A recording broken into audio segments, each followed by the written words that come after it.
Bien, el Señor les bendiga, hermanos. Un saludo a cada uno de ustedes, poder estar con ustedes un día más a la luz de las Escrituras. Estamos entonces, hermanos, trabajando una vez más.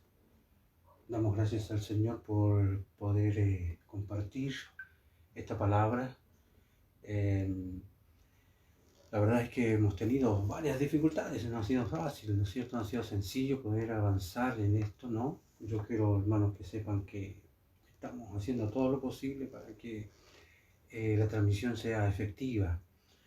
Así que hermanos, yo quisiera hermanos que Dios nos ayude en este día. Señor, ayúdanos a poder trabajar en la obra tuya, en tu obra, Jesús. Que tu presencia poderosa sea con nosotros. Ese es nuestro deseo. Queremos que el Señor nos bendiga.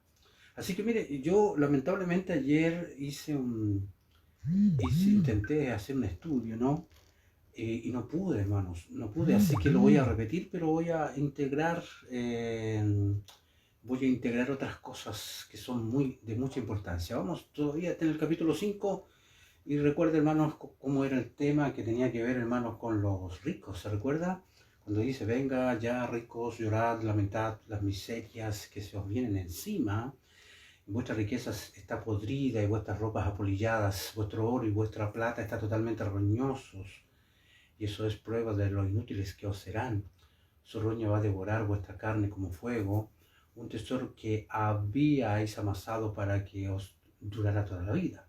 Entonces aquí vemos que, hermanos, en los primeros 6 versículos de este capítulo, Santiago se propone dos cosas. Y la primera es mostrar lo totalmente inútiles que son las riquezas terrenales.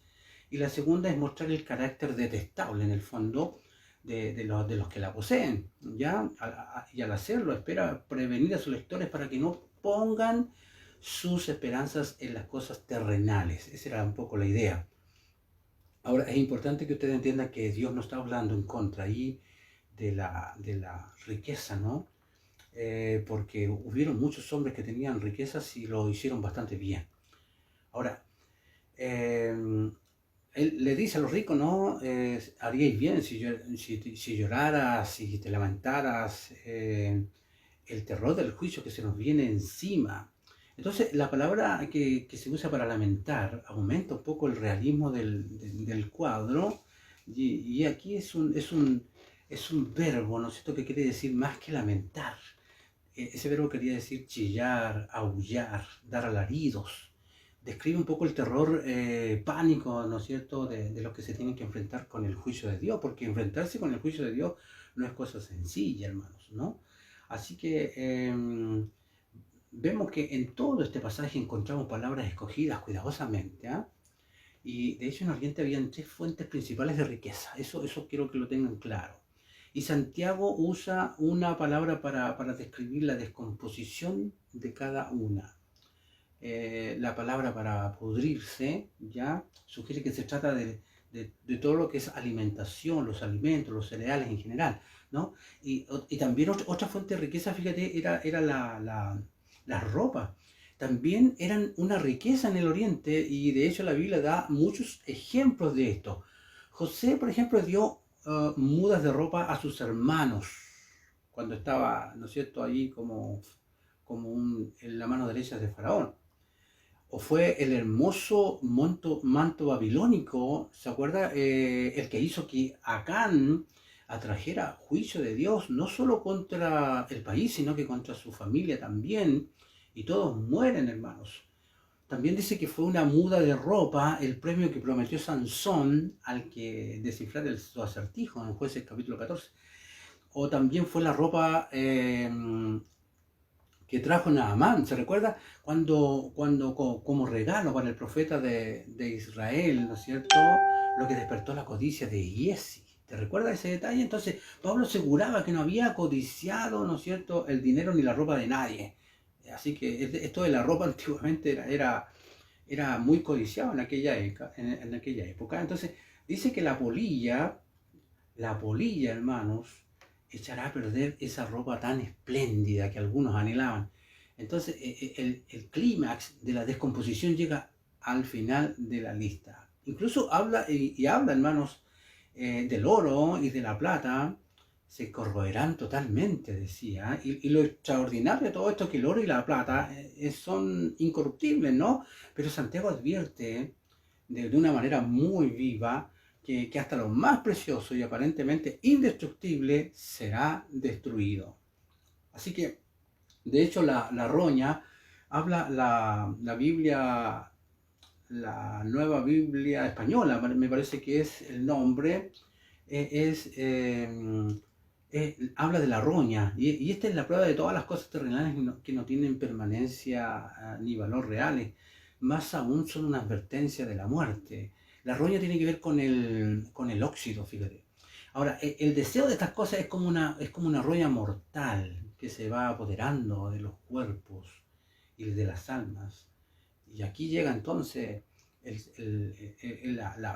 una de las palabras más fuertes del todo el Antiguo, del Nuevo Testamento, ¿ya? Entonces les habla de que si es un tesoro precioso que han amasado, ¿no es cierto? El que pone su delicia en estas cosas, ¿no es cierto? Que piensa que le va a durar para siempre, todo lo que quedará de él será un fuego devorador que lo aniquilará todo y a él mismo totalmente. Todos estos ricos que hacían pedazos, ¿no es cierto?, a la gente más pobre, ¿eh? Así que Santiago está convencido de que el concentrarse en las cosas materiales es no solo entregarse a fantasías o fantasías fugaces que se desaparecen, sino a cosas que generan la destrucción total de la persona. Ese era el problema. Y fíjate que la Biblia tiene una pasión social muy fuerte.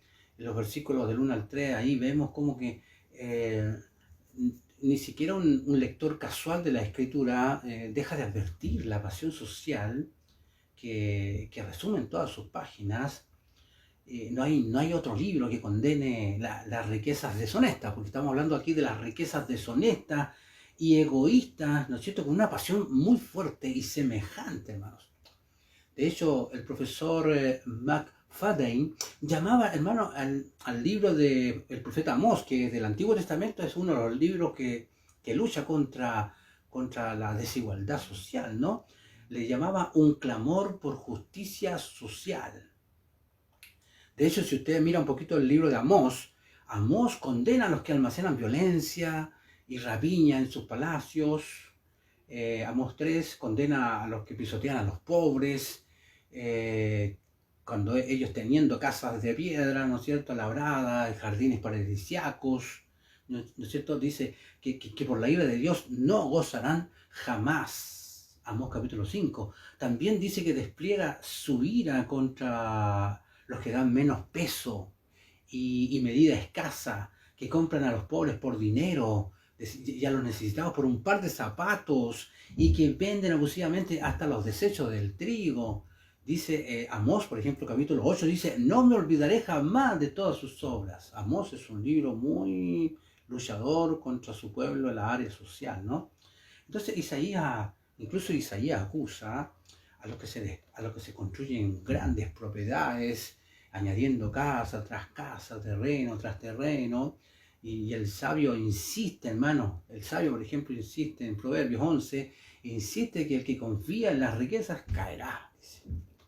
Así que, de hecho, Lucas también cita lo que dijo Jesús: ay de vosotros los ricos, pero los ricos opresores, acuérdense de ese detalle, los ricos opresores. Los ricos incluso decía que tenían difícil entrada en el reino de los cielos. Así que también llega a la conclusión de que la riqueza es una especie de red, ¿ya?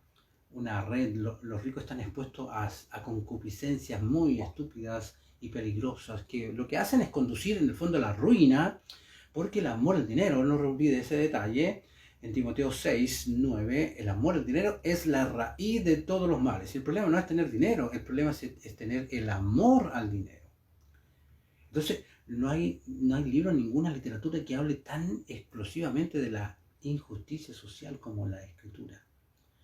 Ya pasando a los versículos siguientes, del 4 al 6, vemos aquí el camino del egoísmo que tenía esta gente y su fin. Dice: fijaos el jornal de los obreros que cegaron vuestras tierras, que vosotros les retuvisteis fraudulentamente, ¿ya?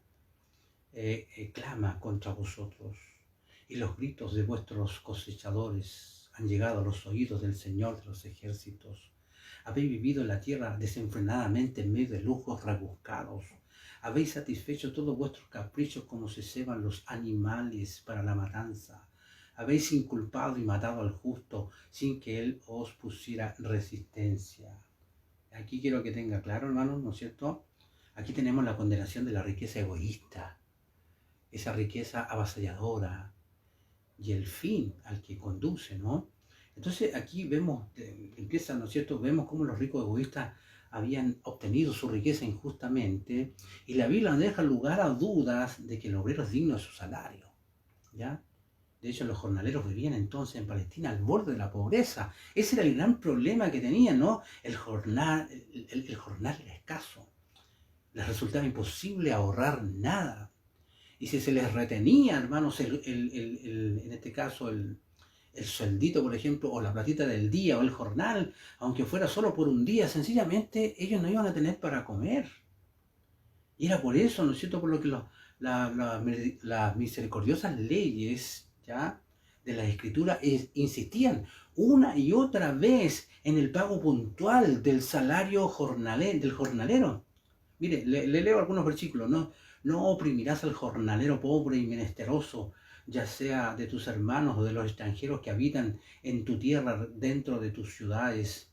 En su día le darás su jornal y no se pondrá el sol sin dárselo, pues es pobre y con él sustenta su vida, para que no clame contra ti al Señor y sea en ti pecado. Deuteronomio capítulo 24. ¿Te fijas cómo lo defiende? Levítico 19 dice, no oprimirás a tu prójimo ni le robarás. No retendrás el salario de tu jornalero en tu casa hasta la mañana. ¿Te fijas el detalle, hermanos? Increíble, hermanos. Ay del que edifica su casa sin justicia y sus salas sin equidad, sirviéndose de su prójimo de balde y no dándole el salario de su trabajo. Jeremías 22. Entonces, los que defraudan en su salario al jornalero están bajo el juicio de Dios. Malaquías, hermano, decía capítulo 3. Y hay varios versículos más que hablan de esto, hermanos. Entonces la Biblia enseña en todas sus partes que el Señor del universo se preocupa de sus hijos, sobre todo de los derechos de los trabajadores. Si uno trabaja, merece su sueldo, ¿no? Entonces, ahora, los ricos egoístas usaban egoístamente sus riquezas, ya viven en la tierra desenfrenadamente, él dice, en medio de lujos rebuscados, dice, ¿no? Y cuando usa esta palabra, lujos rebuscados, es una palabra que es trifán, y viene de una raíz que significa destrozar. Eso es, destrozar, y describe la vida fácil que acaba por socavar, acaba por destruir la fibra moral, ¿no es cierto?, de las personas. Entonces, y de hecho hay una palabra que traducimos por desenfrenadamente, ¿cierto? Es un verbo, ¿no? Y es patalán, que en este caso es darse la buena vida. Los ricos tenían esa tendencia, bueno, yo creo que ahora igual, ¿eh? pero en esa época era muy fuerte el tema, se daban la buena vida. Y el tema no era darse una buena vida, el tema era ¿a costa de qué? ¿A costa de quién? Y esta era una palabra mucho peor y quiere decir vivir en un lascivo desenfreno. De esa manera vivían los ricos en aquella época. Y entonces les viene la condenación a los ricos egoístas porque han usado sus riquezas para gratificar su propia ansia de lujo y sus pasiones más bajas. Y obviamente se habían olvidado de los deberes de los demás, y ese era el gran problema. Entonces, el que escoge ese camino, escoge también su fin. Y aquí vemos, hay una figura muy interesante, ¿no? Dice que vemos que el destino del ganado engordado, ¿cuál era? La matanza. Era la matanza. Y los que no han buscado más que el lujo desbordado y los excesos egoístas, lo que hacían los ricos en el fondo era engordarse a sí mismos para el día del juicio. O sea, el egoísmo siempre conduce a la destrucción del alma. Así que, hermanos, decía que los ricos egoístas han asesinado al justo, ¿ya? Que no les ofrecía resistencia. Aquí seguramente podría estar pensando en Jesús, Santiago, O puede que Santiago esté diciendo que en su opresión a los pobres y de los justos, los ricos egoístas crucificaban a Cristo una y otra vez. O todas las heridas que el egoísmo le hacía a los que son de Cristo, son en el fondo heridas que se le hacen al mismo Señor. Entonces, hermanos, vemos que puede que Santiago no esté pensando, como dije, especialmente en Jesús al hablar del justo, sino que en el odio instintivo de estos ricos malos por los hombres buenos, por los hombres de Dios. Y luego ya en los versículos del 7 al 9, en el fondo lo que hace Santiago es tratar de, ¿cierto?, de consolarlos, de que tengan esperanza, de que tengan ánimo. Y ahí obviamente les habla de la venida del Señor. Santiago capítulo 5, del 7 al 9, cuando dice, hermanos, tened paciencia con respecto a la venida del Señor. Fijaos en cómo espera el labrador, ¿cierto? Los preciosos frutos de la tierra los espera con paciencia hasta que lleguen las lluvias tempranas y las tardías. Y vosotros también sed pacientes. Manteneos firmes en vuestros corazones porque la venida del Señor está cerca. Hermanos, no os quejéis los unos de los otros para no ser condenados. Atención, el juez está a las puertas. ¿Ok? Y aquí vemos, hermanos, cómo la iglesia primitiva vivía en una constante expectación, ¿no?, de la segunda venida de Jesucristo. Y Santiago exhorta a los suyos, ¿no es cierto?, a seguir esperando. Había que seguir esperando y con paciencia, porque ya faltaba poco. ¿Ya? Entonces aquí vemos que el campesino, hermano, tiene que esperar las lluvias tempranas y las tardías. De hecho, las tempranas llegaban entre octubre y noviembre, por ahí. Y las tardías llegaban en abril y mayo aproximadamente. Y vemos, hermanos, que las primeras y las postreras lluvias se mencionan con mucha frecuencia en la Escritura porque tenían una gran importancia en Palestina. Entonces, las lluvias tempranas eran las de otoño, como dijimos, las de otoño, sin las que la semilla no germinaría, porque si no llovía la primera lluvia, la semilla no iba a salir o no iba a germinar. Y las lluvias tardías, que eran las de primavera, seguramente no maduraría. Entonces el campesino necesita tener paciencia para dejar que la naturaleza haga su obra, y el cristiano necesita tener paciencia para esperar el regreso de Cristo. Eso es la comparación que hace Santiago, ¿no? Así que durante esa espera hay que confirmar la fe. Lo que hay que hacer es confirmar la fe. No se pueden echar las culpas unos a otros por los problemas de la situación en que se encuentran, porque si lo hacen, lo que hacemos es quebrantar el mandamiento que prohíbe a los cristianos el juzgarse unos a otros. ¿Ya? Y obviamente podríamos ser condenados por eso, ¿no? Así que Santiago no tiene la menor duda de que la vuelta de Cristo está cerca. El juez está a las puertas, ¿ya?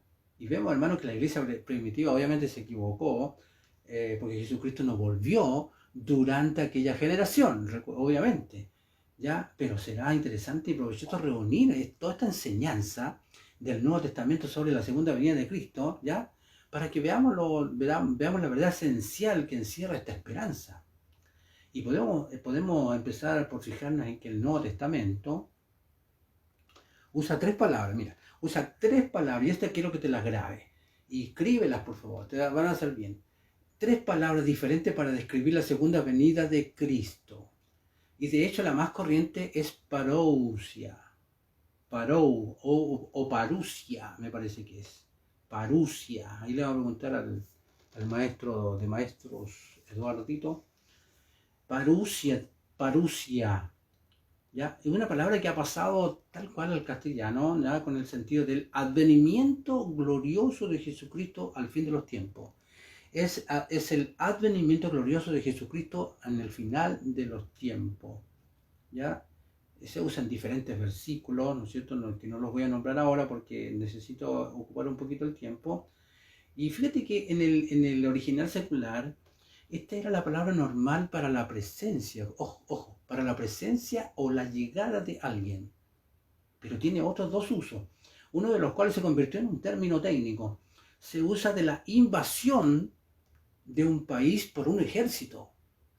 La invasión de un país por un ejército, y especialmente se usa de la visita del rey o del gobernador a una provincia de su imperio.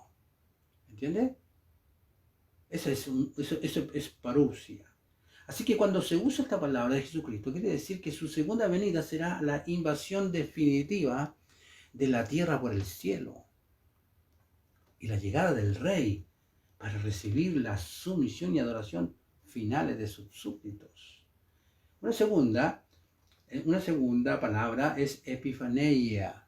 Y esta palabra, que ya la conocen mucho en el original, esta palabra tiene dos usos especiales. Se usa de la aparición de un dios a su adorador, y también se usa de la subida al trono imperial de un nuevo emperador romano. En ese entonces se usaba así. Así que cuando se le aplica a Jesús esta palabra, quiere decir, hermanos, que su segunda venida es la aparición de Dios. Mire, la aparición de Dios a su pueblo, incluyendo los que le están esperando y los que le rechazan también. ¿Ok?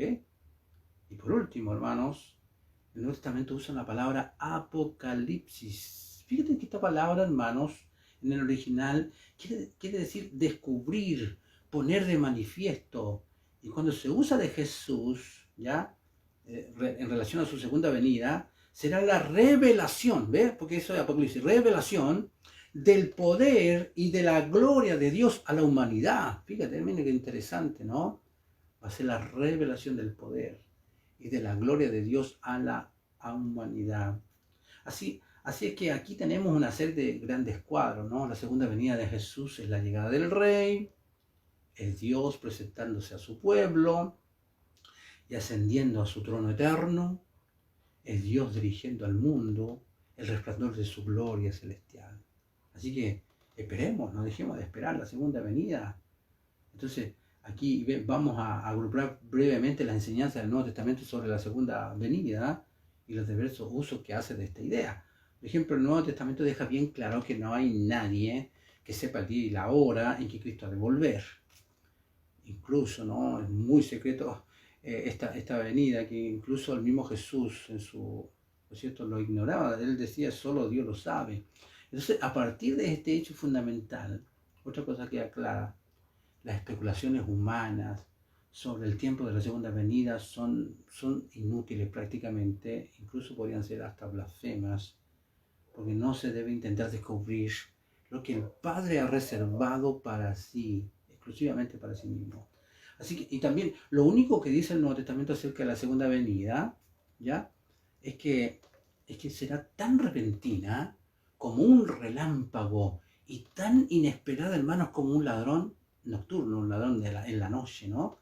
Entonces no podemos esperar para prepararnos cuando Él venga, porque no lo sabemos, ¿ya? Tenemos que estar preparados cuando Él venga. Entonces día a día nos preparamos para que Él venga por su pueblo. De ahí entonces el Nuevo Testamento imponga a los creyentes ciertas obligaciones, ¿no? Y les dice, claramente, tienen que estar siempre alerta. Primera de Pedro 4:7, siempre alerta, como los siervos del Señor que se han ausentado y que no sabiendo cuándo volverá exactamente, deben tenerlo todo dispuesto. Eso es lo que hay que hacer, tenerlo todo dispuesto cuando vuelva, ya sea que vuelva por la mañana, ya sea que vuelva al mediodía o por la tarde, siempre preparados. Y de hecho la larga espera no debe producir desesperación ni olvido, hermanos. Segunda de Pedro, capítulo 3. Dios no ve el tiempo como nosotros. Para Él 1000 años son como una vigilia de la noche. Y el que pasen los años no quiere decir que Él ha cambiado de idea ni de plan o que se haya olvidado. No. O también deja claro ahí que las personas que tenemos que usar el tiempo de que disponemos para prepararnos para la llegada del Rey. Y aquí menciona algunas cosas: debemos ser sobrios, debemos obtener la santidad cada día, ir creciendo en ella, o por la gracia de Dios debemos mantenernos intachables de cuerpo y de espíritu, debemos despojarnos de las obras de las tinieblas y vestirnos de la armadura de la luz, ya que el día va llegando a su fin. Todo va llegando en este minuto, ya estamos a punto de que el Señor venga.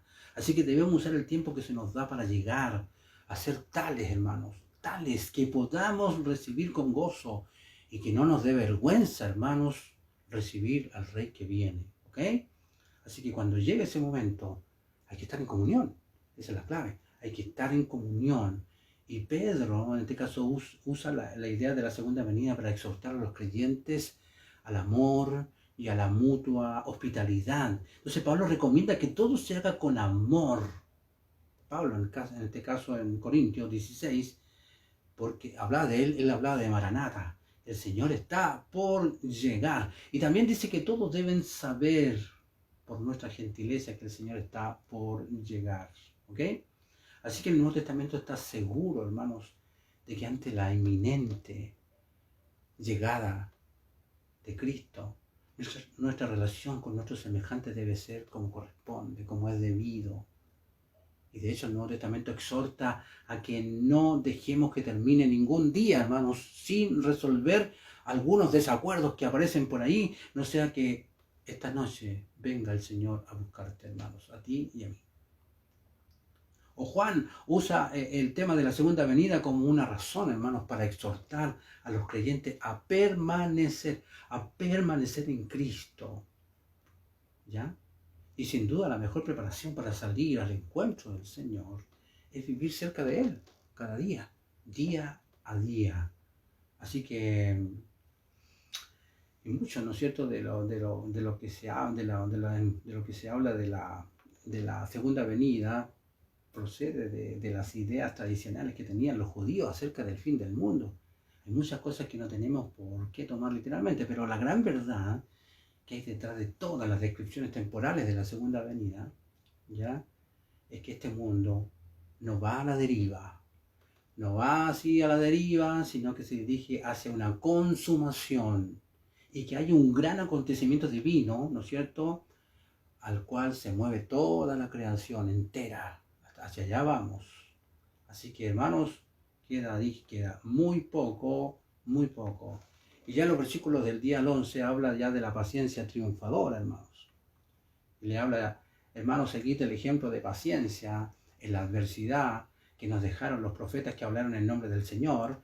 Fijaos, tenemos por bienaventurados a los que resisten. Habéis oído de la firme resistencia de Job y habéis visto cómo terminaron las pruebas que el Señor le hizo pasar. Y tenéis pruebas de que el Señor es muy benigno y misericordioso.